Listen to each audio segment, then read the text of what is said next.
আমি দরিদ্র পরিবারের মেয়ে। আমরা 5 ভাই বোন। বাবা দিনমজুরের কাজ করতেন অন্যের জমিতে।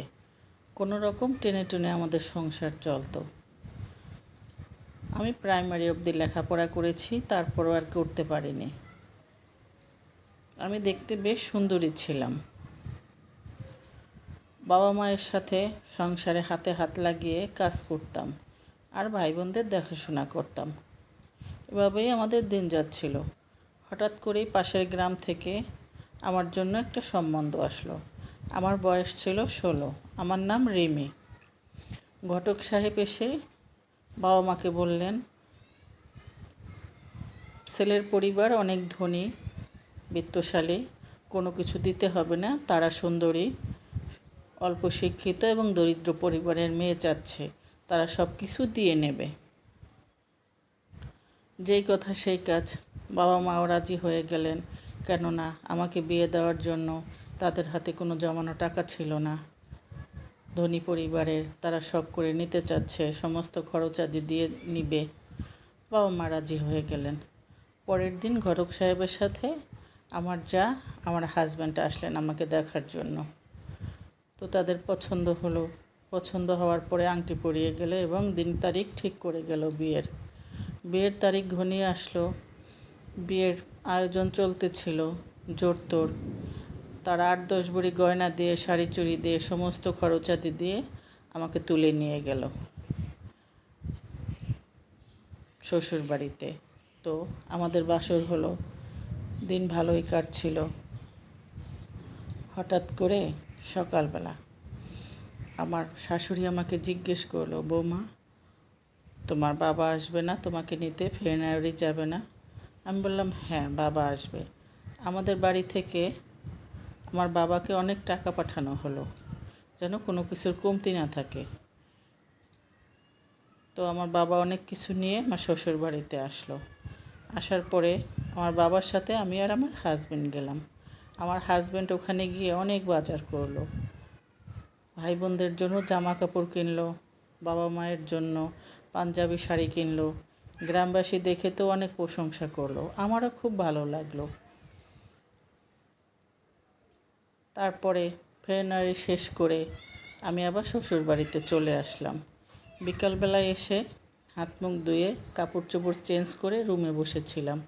তখন আমার বড় যা, সে আমার রুমে আসলো। সে ছিল ধনী পরিবারের মেয়ে। আমার ভাসুর ছিল সফটওয়্যার ইঞ্জিনিয়ার। উনি আমেরিকাতে থাকতো। তাদের লাভ ম্যারেজ ছিল। আর আমার ভাসুরই আমার হাজব্যান্ডকে নেয়। আমার জায়ের কথাই সংসারের শেষ কথা। তো বড় যা রুমে আসলো পরে আমি তো অনেক খুশি। এত ধনী পরিবারের মেয়ে, কোনো অহংকার নেই, দাম্ভিত্য নেই, আমার রুমে আসছে। আপা আসেন আসেন বসেন। তো উনি আমাকে বলল, না রিমা, বসবো না, একটা কথা জিজ্ঞেস করতে আসলাম। আমি বলি, হ্যাঁ আপা বলেন, তুমি কি শুটকি ভুনা করতে জানো? আমি বললাম, হ্যাঁ আপা, আমি তো মায়ের সাথে সংসারের সমস্ত কাজকর্ম করতাম, সমস্ত কিছুই দেখাশোনা করতাম। তো উনি বললো যে আমার শুটকি ভুনা খেতে ইচ্ছে করছে, তুমি আমাকে একটু শুটকি ভুনা করে দাও। যেই কথা সেই কাজ। আমি সব গুছিয়ে রান্নাঘরে গেলাম।